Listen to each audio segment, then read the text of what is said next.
I wanted to talk to you guys about some of the strategies that I've been using to manage people, because I think it's very important to realize if you want to do anything useful in this life, you need a team.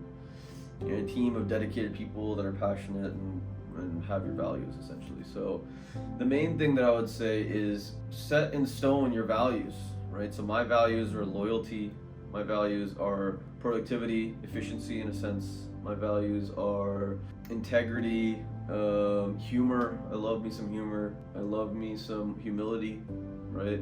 If I find people in life that have these things, where they show up consistently, they have integrity, and they have something that's moving them in their life to be better than perhaps the people they see around them, I want those people around.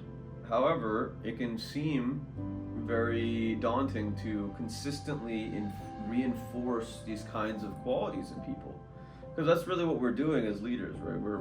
We create an environment, a scenario where it is the most likely that the people that we hire, the people that are on our team, are going to be satisfied, that they're going to be happy with their life. The reason we want that is because happy, satisfied people are more productive oftentimes than not happy, unsatisfied people in the long run, because you don't lose them. There isn't as much turnover.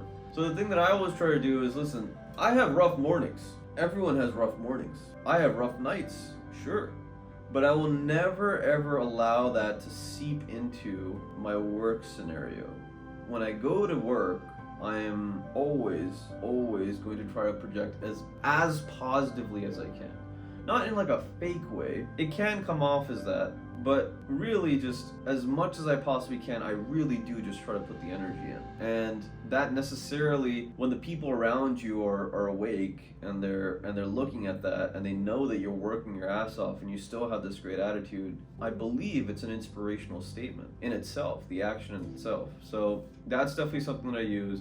The other thing is, I don't think as leaders we often forget to build in scenarios where we can talk to people and ask them for feedback on how we're doing. And a lot of us are afraid that this is going to turn into kind of a one-sided abusive thing where you're paying someone to do a job and then they're like, well, you're not doing this right, and you're like, okay, what about these other 100 things that you haven't done right? Sure. My thing is, why wouldn't I want to improve myself, right? At the end of the day, if there's going to be turnover, if people are going to leave, why wouldn't I learn from them in the process if I can, right? There's always something. There's something to teach you. So I think having the mindset of constantly trying to learn ourselves and become better ourselves will necessarily kind of trickle down into the workplace. But also, I like discipline. I've been called old school in a sense, because they're like, well, dude, I was 15 minutes late to a meeting. Like, you're not going to talk to me anymore? It's like, yeah, bro, I have other people in my life that aren't ever late, that are way younger than you and we have way more responsibility than you, right? Like, you show up late, fuck off, right? People are like, wow, that's really old school. Like, you should change that. You should. No. Okay. There is definitely some qualities that I have that are very old school, that are very set in stone, and then when people cross certain boundaries, I make sure that it's known to people, nah, that ain't right. You will not do that again. If you do, we'll have consequences, for sure, guaranteed. But that doesn't mean that if someone has a kid's graduation coming up and it's like one of their first kids to graduate or whatever, and they have to go and see their kid for an hour, and I'm maximumed out at the office, or I don't necessarily need the entirety of that person's soul for that hour or so, and they're gonna clock out and clock back in, meaning I don't have to pay them for when they leave. I don't see the issue in treating people like human beings, really.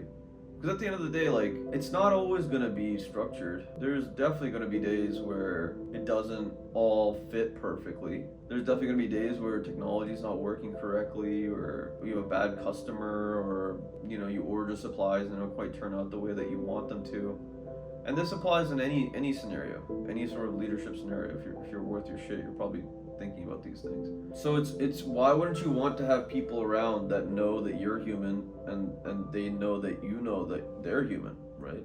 Like, okay, we're all going through some shit. Let's laugh about it and keep going. Good managers keep good employees. If you are losing good employees, that means that you're not probably a very good manager, really.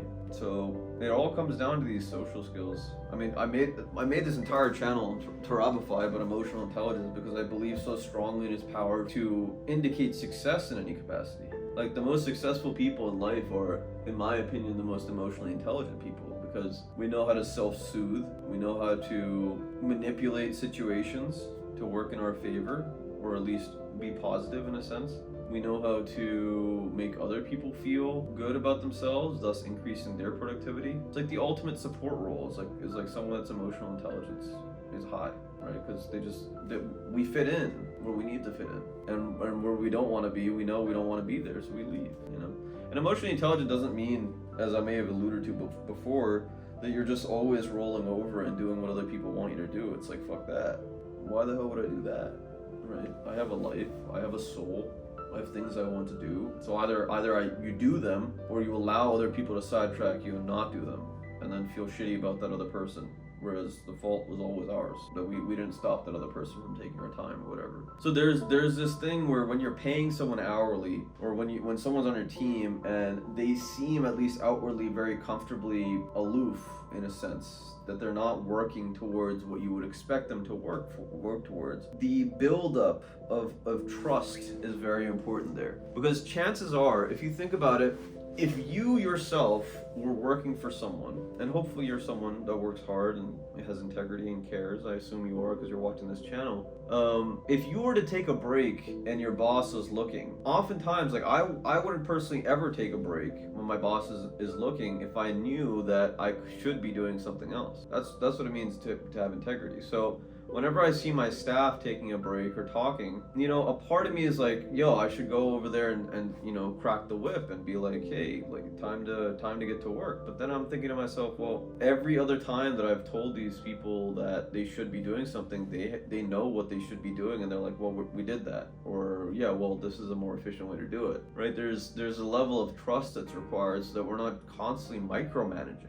There's managing at a larger scale, right? People come to you for issues, you're passively, perhaps actively solving impending problems, right? And then there's micromanaging where it's like, okay, you didn't pick up this thing correctly. You pick it up the way that I tell you to pick it up. When it's like, okay, if you're micromanaging, you're probably not building in any major capacity.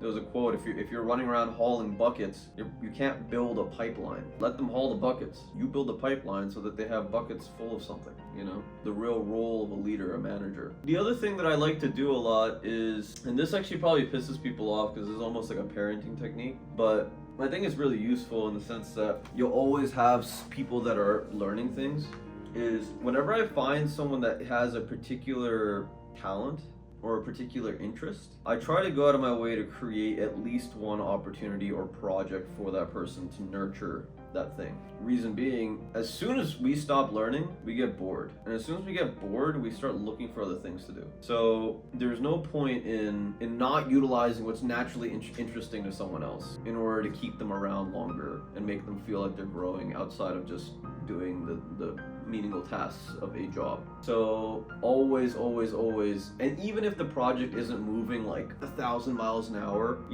to every now and then bring it up to signal to them like there's more to this than just making money or just doing this thing. And obviously I don't have a massive corporation yet, but at least in a small business, to me, these things are kind of essential in terms of employees. And particularly on any sort of team, these things are very essential because life is hard, life is long, and work can be really, really tedious sometimes. And it's our job to kind of break that up and give people a slice of life back as good manager leaders. So hopefully this has given you something to think about. Support the channel by smashing that like button. Throw me a comment on things that perhaps I missed in this about managing people, perhaps some tactics that you have that you can share with our community, and actualize your potential catalyst. This world needs you. Take care of yourself. Peace.